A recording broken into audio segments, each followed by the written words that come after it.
বাড়া সত্যি কথা বললি তো ফেরি পাঠিয়ে তুই খালি তোকে সত্যি কথা বলা জানা বলেছি মহাপাপ। ভাই তুই শালা পাপ পুণ্যর কি বুঝিস বে? ও ভাই বাড়া ভুলে গেছিলা, তুমি যা বলবার বলো, আমি কিছু বলবো না, লা ভুলে গেছে। ঠিকই বলছে, বাল মুখে টাকা ছোট ছোট মুখে খুব বড় বড় কথা বলে। যেখানে বড় ভাই আছে তবে কথা বলছি তো তুই আবার পেছন থেকে ফুরুন কাটিস কেন বে? এ ভাই অন্যায় হয়ে গেছে রে, তোদের কি গলায় ধরে দেবো নাকি বল? তাহলে যে বাড়া তুমি বাইরে কি গলায় ধরে দিচ্ছি বল? এটাকে এসব কথা বাদ দে, সুদের বাচ্চা জ্ঞান বুদ্ধি নাই তার কি হবে বল? এই যে আপনাকে বলছি এইদিকে তাকান। জি বলুন এমএলএ সাহেব। এখন ছেলেটা কি বলতে চাইছে, তোমার মেয়েকে বিয়ে করবে কি করবে না সে?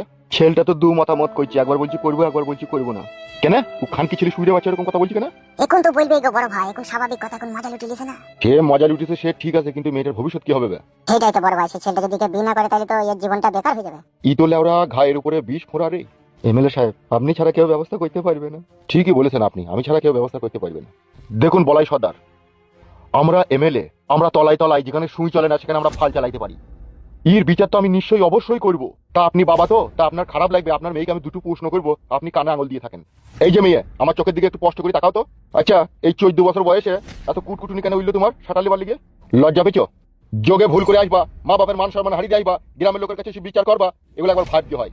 এই বয়সে আমার কুটকুটুনি উঠছি, কুটকুটুনিটা মিটাবো, যদি সমাজে আমার কোনো কলঙ্ক হয়ে যায় আমি কি করবো? আমার বাবার মান সম্মান কি হবে? আমাকে যদি বিচার তালাই নিয়ে যায় আমার কি হবে? ও সব ভাববার সময় কথা বলা, কুটকুটুনি নিয়ে ব্যস্ত। ভুলতে হয়েছে, অন্যায় তো হয়েছে। আমার কাছে একটা কথা শুনে এদিকে তাকাও। ওই ছেলেটাকে কি তুমি বিয়ে করবে নাকি ওর কাছ থেকে কিছু জরিমানা পাই দেওয়ার ব্যবস্থা করবো? ও আমার সাথে যে ব্যবহার করেছে আমার মন ভেঙে গেছে, আমি ওকে বিয়ে করব না। আপনি কিছু জরিমানা পাইয়ে দেওয়ার ব্যবস্থা করে দেন। ঠিক আছে তাই হবে। শোনো একটা কথা। জি বলেন। এই যে হয়ে গেছে কথা, আপনি কানে আঙুল সরান দিয়ে কথা শুনুন। জি বলেন। ওই ছেলেকে আপনার মেয়ে আর বিবাহ করবে না, ঠিক আছে? আপনার মেয়ে বলছে ওই ছেলের কাছ থেকে কিছু জরিমানা পাইয়ে দেওয়ার ব্যবস্থা করে দিতে বলছে। তাহলে কত টাকা করবো? মেয়ে যদি আমার ভালো ফ্রেশ কন্ডিশনে থাকতো তাহলে তো অন্য জায়গায় বিয়ে শাদী দিতে গেলে অল্প পয়সাতেও হয়ে যেত, কিন্তু এখন তো আর সেই পরিস্থিতিতে না। এখন যেখানে বিয়ে দিতে যাবো যার দিনা পাওনা লাগছিল তার ডবল লাগবে। এখন ফ্রেশ কন্ডিশনে যদি 2 লাখ খরচা হতো তাহলে এই কন্ডিশনে হয়তো 4 লাখ হবে। তো এই মোটামুটি 4 লাখ টাকার মতো জরিমানা করে দেওয়ার ব্যবস্থা করে দিলে খুব ভালো হতো। 4 লাখ কোনোদিনও বাবার কালে দেখেছিস হবে? তাহলে আপনি যা ভালো বুঝুন তাই করেন। শুনুন আমার কাছে কথাটা। জি বলুন। আমি 6 লাখ টাকার মতো ওকে জরিমানা করার ব্যবস্থা করছি। সুইরকে পিল্লের হাসি দেখো। কি রে আবার মন খারাপ করলি কেন? হাস হাস হাস, অসুবিধা নাই হাস। ওই অপহরণকারীকে যে তোমার মেয়ের ইজ্জতের সাথে ফ্রি ফায়ার গেম খেলেছে, ওই সুইরকে পিল লেখে 6 লাখ টাকা জরিমানা করছি। তুমি নেবে 4 লাখ টাকা, আমি নেবো 2 লাখ টাকা, ঠিক আছে? সে টাকা কি করে বাইক হতে এসে আমার ঠিক লাইন জানা আছে।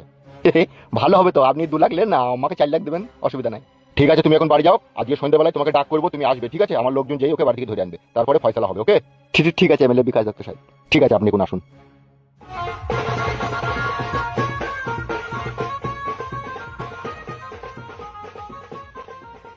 বড় ভাই, জরিমানাটা একটু বেশি করে করবেন যাতে এই মাসের খরচাটা আমাদের ভালোভাবে হয়ে যায়। সে তুই কথা বলতে হবে না, সে যা করার আমি করে দেবো। এখন আমি যেটা বলছি সেটা শুন। জি বলেন। সন্ধ্যেবেলায় বিচার হবে, বুঝলি তো? ওই সুইরের বাচ্চাকে তোরা 5টার সময় থেকে এই বাড়ি থেকে ক্যান্সেল করে তুই এখানে চলে আসবি। বেশ ঠিক আছে বড় ভাই, যান। আমি এখন এক জায়গায় চললাম, তোরা এখানে থাক, আমি ঘন্টাখানিক পরে আসছি। ঠিক আছে যান।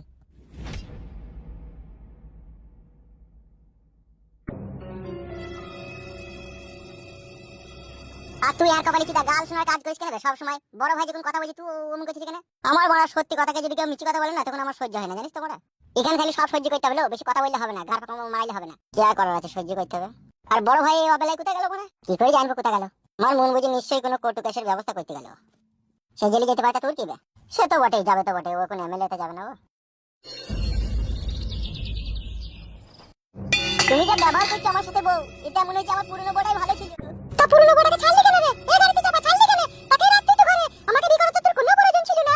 বেশ তুমি মদ গেদা বেচছিলাম, মদ মাতালদের সাথে ভালোই ছিলাম, তুই তাহলে কেন আমাকে বিয়ে করলি? আমি তো বুঝতে পারিনি তুমি এত বড় হারামি মেয়ে ছেলে। বুঝতে পারিনি? তাহলে কি দেখি বুঝে আমাকে বিয়ে করেছিলে? মেয়ে এমন করবা আমার সাথে তাইলে? তা কি করব রে? তুই ব্যবহারটা ভালো কর, তুই আমার সাথে ব্যবহার ভালো কর, তবে তো তোর সাথে ব্যবহার ভালো করব। সত্যি এখন বুঝতে পারছি যে আমি কি ভুল কি অন্যায় করেছি। পুরনো বউটা যে আমার কাছ থেকে চলে গেল সেদিন থেকে মনে হচ্ছে আমার জীবনের একদিকে পাঁজরের হাড় ভেঙে গেল। আর তোকে বিয়ে করে মনে হচ্ছে বুকের ভিতরে আমি কয়লার আগুন জ্বালিয়ে ফেললাম। আমাকে বিয়ে করে বুকের ভিতরে কয়লার আগুন জ্বালালি? ফুটো, হ্যাঁ তো তাইলে ওটা কি? কি হলো রে? শুনতে পেয়েছি না নাকি? কে আপনি? আমি রে এমএলএ বিকাশ দত্ত। গাল মারিস রে বাড়া। কি হলো কাকা বাবু? একবার বাইরে আয়, একটু দরকার আছে। হ্যাঁ যাই কাকা। তুই আবার এমএলএ বিকাশ দত্তের কাছে আমার লেগে নালিশ করিনি তো? তুই লেগে কেন নালিশ করবি রে? আমি তো তোকে পালিশ করতে পারবো। তা পারবি তুই, যা ঢেমন। এ কইবে কতক্ষণ বসে থাকবো? এই তো কাকা যাচ্ছি। বলেন কাকা কি বলবেন? কি ব্যাপার, কি ঘরের ভিতরে অশান্তি ঝগড়া হয়েছিল কেন? কি আর বলবো কাকা, সব কপালের দোষ। কপাল নিজে খারাপ করছিস, তুই কপালে দোষ মারাছিস নাকি? তুই খবরদার কোনো ঝগড়া অশান্তি করিস না, বিচার করে দিচ্ছি তো আমি, সেইভাবে চলবি। সেইভাবে কি করে চলবো? চলার রাস্তা তো নাই, বন্ধ হয়ে গেছে তো। কি? পরশুদিন 10টা 11টার সময় আমার বড় বড়টা বাড়ি ছেড়ে পালিয়ে গেছে। কি বে, কি বলছিস বে তুই? হ্যাঁ কাকা ঠিকই বলছি, ওই আমার বউয়ের সাথে ঝগড়া করে কাঁদতে কাঁদতে বাড়ি ছেড়ে পালিয়ে গেছে। সুরের বাচ্চা, মাথায় নষ্ট। আর এই মনে আমার অনেক কষ্ট।